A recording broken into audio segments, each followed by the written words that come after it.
नमस्कार दर्शक बंधु आपण को आम चैनल को स्वागत। आज कार्यक्रमटी समस्त तुला राशि व्यक्ति विशेषों बहुत अधिक गुरुत्वपूर्ण रही कारण यही वीडियो रे आपणकर संपूर्ण मार्च मासटी केमिति रहिबो एवं कौन परिवर्तन आसिबो आपणक जीवन रे एवं ग्रह मानकर गोचर राशि परिवर्तन आपणक पई केमिति रहिबो एही वीडियो रे विस्तृत भाव रे आलोचना करिबा। देखंतु मार्च मासर राशिफलटी पूर्व मास गुड़िक परि सामान्य राशिफल नुहे कारण एही मासरे आपणक जीवन रे आसिबो एक बड़ परिवर्तन एवं एही वीडियो रे आगो को जानिबा आपणकर केउ क्षेत्र रे अधिक परिवर्तन आसिबो एवं आपणकर राशि तुला हेले मध्य आपणक नक्षत्र अनुଯାयी शुभ प्रभाव पड़िबो ना अशुभ प्रभाव पड़िबो एवं सबुठारु बड़ कथा हेउची कोन रहिछि प्रतिकार जहाँ आपणकर अशुभत्व को दूर करिबारे सहाय्य करिबो एवं शुभाशुभ फल को द्विगुणित करिबो एही वीडियो रे विस्तृत भाव रे आलोचना करिबा। देखंतु फेब्रुआरी मासरु आपणकर तीनोटी दोष लागिथिला पापकृति दोष ग्रहण दोष एवं अंगारक दोष जहा फल रे आपणक जीवन रे समस्या गुड़िक बढ़ी जाइथिला किंतु एही मार्च मासरे एही तीनोटी दोष शेष हेबाकु जाउछि जेउ कारणरू आपणकर भाग्य देव आपणकर साथ एवं आपणकर किछि असंपूर्ण कार्य हेब संपूर्ण एवं आपणकर किछि मनस्कामना बा अभिलाष पूरण हेबाकु जाउछि। तेबे एही मार्च मासरे कौन परिवर्तन आसिबो आपणक जीवन रे एवं केउ क्षेत्र गुड़िकरे आपणको सावधान रहिबाकु पड़िबो एही वीडियो रे आपणक सहित आलोचना करिबा।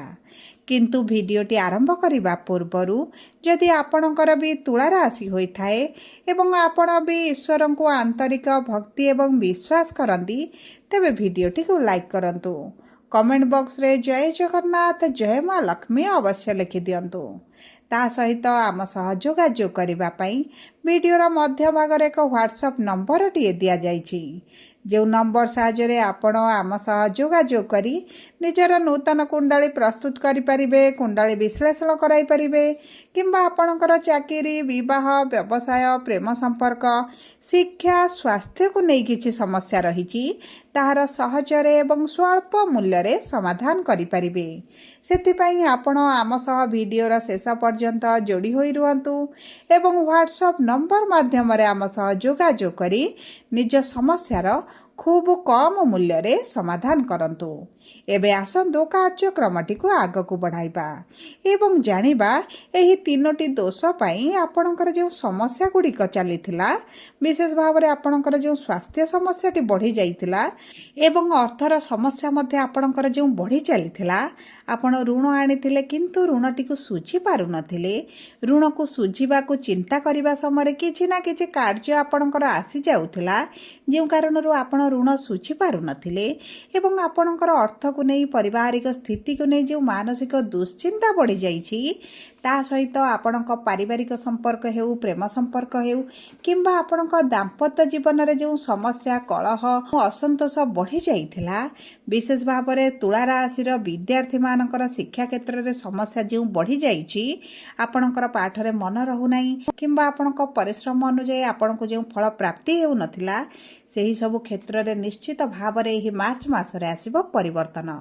तेबे आसंतु केउ क्षेत्र रे की प्रकार परिवर्तन हेबो आगो को आलोचना करिबा। देखंतु तुला राशि तीनोटी नक्षत्र रही थाए चित्रा तुला बा 14/7 स्वाति तुला बा 15/7 विशाखा तुला बा 16/7 तुला राशि एही तीनोटी नक्षत्र रे अलग अलग प्रभाव पड़िबा पई जाउछि। तेबे सर्वप्रथम हेउछि चित्रा तुला 14/7 तुला राशि व्यक्तिविशेषकर नक्षत्राधिपति हेउछन्ति मंगल एवं मंगल हेउछन्ति आपणकर सप्तम एवं द्वितीय भाव बा धनर स्वामी एवं मंगल आपणक पंचम भाव रे विराजमान करिछन्ति एवं पंचम त्रिकोण एवं मित्रर गृह रे विराजमान करिछन्ति तेणु करी आपणकर वैवाहिक संपर्क रे जहाँ भी समस्या चलीछि ताहा धीरे धीरे दूर हेबो कोनोसी ना कोनोसी कारणरू आपणकर जो दूरता बढ़ी जाइछि असंतोष रहउछन्ति सेथिरे निश्चित भाव रे ଆପଣଙ୍କର ଶୁଭ ପରିବର୍ତ୍ତନ ଆସିବ। ଏବଂ ଦେଖନ୍ତୁ ଯେଉଁମାନେ ବିବାହର ଯୋଜନାରେ ରହିଥିଲେ, ବିବାହ ହୋଇପାରୁନଥିଲା, ଆପଣଙ୍କ ବିବାହ ପାଇଁ ଭଲ ପ୍ରସ୍ତାବ ଆସିବ, ମନପସନ୍ଦର ପ୍ରସ୍ତାବ ଆସିବ ଏବଂ ଆପଣଙ୍କର ବିବାହ ମଧ୍ୟ ହୋଇପାରେ। ଯଦି ଆପଣ ପ୍ରେମ ସମ୍ପର୍କରେ ରହିଥିଲେ, ସମ୍ପର୍କରେ ଦୂରତା ବଢ଼ିଯାଇଥିଲା, ସମ୍ପର୍କରେ କିଛି ନା କିଛି କଥାକୁ ନେଇ କଳହ ଝଗଡ଼ା ବଢ଼ିଯାଇଥିଲା, କିନ୍ତୁ ସର୍ବୋପରେ ମଧ୍ୟ ଆପଣ ପ୍ରେମ ବିବାହ କରିବା ପାଇଁ ଚାହୁଁଛନ୍ତି, ତେବେ ମଧ୍ୟ ଆପଣଙ୍କ ବିବାହ ହୋଇଯିବାର ବହୁତ ଅଧିକ ସମ୍ଭାବନା ରହିଛି। ଦେଖନ୍ତୁ ଭାଗ୍ୟର ଗୃହରେ ଗୁରୁ ବିରାଜମାନ କରିଥିବାରୁ ଭାଗ୍ୟ ଆପଣଙ୍କ ସାଥ ଦେବା ପାଇଁ ଯାଉଛି। ସବୁପରେ ଆପଣଙ୍କର ଧନର ଭାବର ସ୍ୱାମୀ ମଙ୍ଗଳ ହୋଇଥିବାରୁ ଆପଣଙ୍କ ଆର୍ଥିକ ସ୍ଥିତିରେ ଆସିବ ବଡ଼ ସୁଧାର। ଆପଣଙ୍କର ଯେଉଁ କରଜ ବଢ଼ିଛି, ଲୋନ୍ ବଢ଼ିଛି ଏବଂ ଆପଣଙ୍କର କରଜର ଚାପ ଭିତରେ ରହିଲା ଭଳି ଅନୁଭବ କରୁଛନ୍ତି, ସେଥିରୁ ଆପଣ ବାହାରକୁ ଆସିବା ପାଇଁ ଯାଉଛନ୍ତି।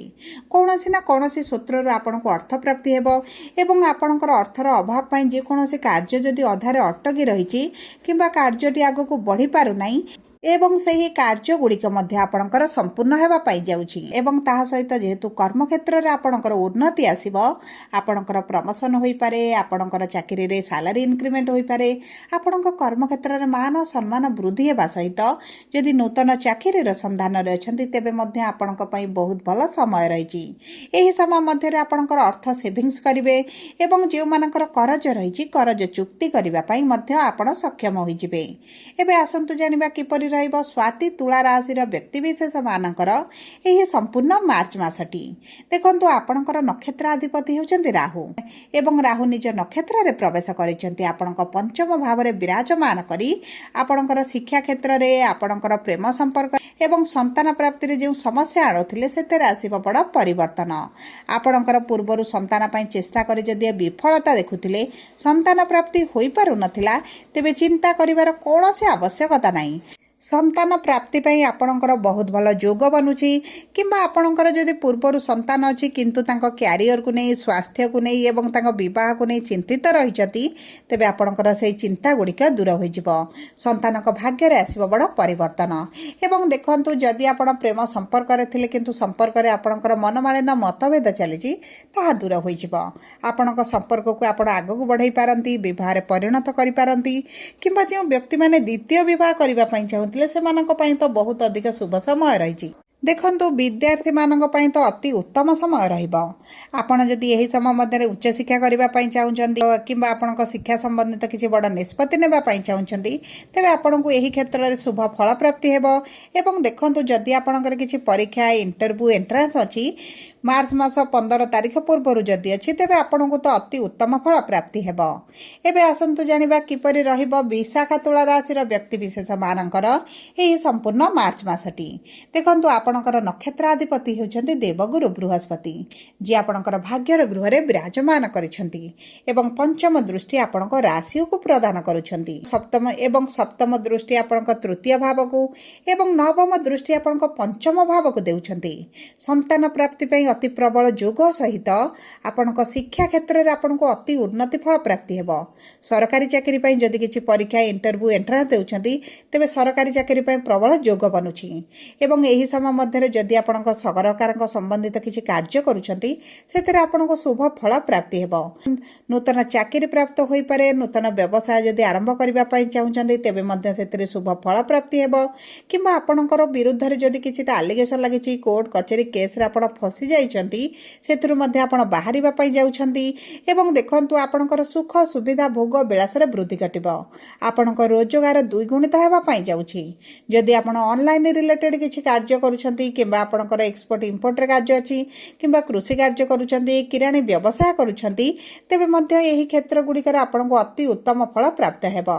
ସବୁ ପରେ ଦେଖନ୍ତୁ ଆପଣଙ୍କ ସ୍ୱାସ୍ଥ୍ୟ ଉପରେ ବିଶେଷ ସମସ୍ୟା କିଛି ଆପଣ ଦେଖିବେ ନାହିଁ, କିନ୍ତୁ ଗୁରୁ ଯେହେତୁ ଭାଗ୍ୟର ଗୃହରେ ବସି ପଞ୍ଚମ ଦୃଷ୍ଟି ଆପଣଙ୍କ ରାଶିକୁ ଦେଉଛନ୍ତି, ଆପଣଙ୍କର ପେଟର ସମସ୍ୟା କିଛିଟା ଦେଖାଦେଇପାରେ। ଗ୍ୟାସ୍, ଡାଇଜେସନରେ ସମସ୍ୟା ଆସିପାରେ କିମ୍ବା ଆପଣଙ୍କର ଶନି ଯେହେତୁ ଷଷ୍ଠ ଗୃହରେ ଅଛନ୍ତି, ଆପଣଙ୍କର ଆଣ୍ଠୁ, ଗଣ୍ଠି, ଅଣ୍ଟାରେ କିଛିଟା ଯନ୍ତ୍ରଣା ଯନ୍ତ୍ରଣା ଅନୁଭବ କରିପାରନ୍ତି। ବିଶେଷ ଭାବରେ ଆପଣଙ୍କ ଗୋଡ଼ରେ କିଛିଟା ଯନ୍ତ୍ରଣା ଆପଣ ଦେଖିପାରନ୍ତି। ସେଥିପ୍ରତି ଆପଣଙ୍କୁ ଟିକେ ସଚେତନ ରହିବାକୁ ପଡ଼ିବ। ନିଜ ଖାଦ୍ୟ ପାନୀୟର ଦାୟିତ୍ୱ ନେବାକୁ ପଡ଼ିବ।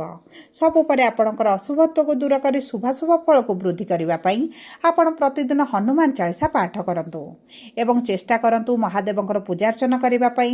ଓଁ ନମଃ ଶିବାୟ ମନ୍ତ୍ର ପ୍ରତିଦିନ ଜପ କରିବା ପାଇଁ, ପାଖରେ ହଳଦୀ ରଙ୍ଗର ରୁମାଲଟେ ରଖିବା ପାଇଁ ଏବଂ ଗୁରୁବାର ଦିନ ହଳଦୀ ମିଶା ଜଳରେ ସ୍ନାନ କରିବା ପାଇଁ ଏବଂ ତାହା ସହିତ ଗୁରୁବାର ଦିନ ହଳଦୀ ରଙ୍ଗର ଖେଚୁଡ଼ି ଛୋଟ କନ୍ୟାମାନଙ୍କୁ ଆପଣ ଖାଇବାକୁ ଦିଅନ୍ତି, ତେବେ ମଧ୍ୟ ଆପଣଙ୍କୁ ଶୁଭ ଫଳ ପ୍ରାପ୍ତି ହେବ। ସବୁ ପରେ ଯଦି ଆପଣଙ୍କର ତୁଳା ରାଶି ହୋଇଥାଏ, ଭିଡ଼ିଓଟି କିଭଳି ଲାଗିଲା କମେଣ୍ଟ ବକ୍ସରେ ଲେଖି ଜଣାନ୍ତୁ। ଯଦି ଆପଣଙ୍କ ପ୍ରିୟଜନଙ୍କର ତୁଳା ରାଶି ହୋଇଥାଏ, ଭିଡ଼ିଓଟି ତାଙ୍କ ସହିତ ସେୟାର କରନ୍ତୁ। ଯଦି ପ୍ରଥମ ଥର ଆମ ଚ୍ୟାନେଲକୁ ଆସିଛନ୍ତି, ଚ୍ୟାନେଲଟିକୁ ସବସ୍କ୍ରାଇବ୍ କରନ୍ତୁ।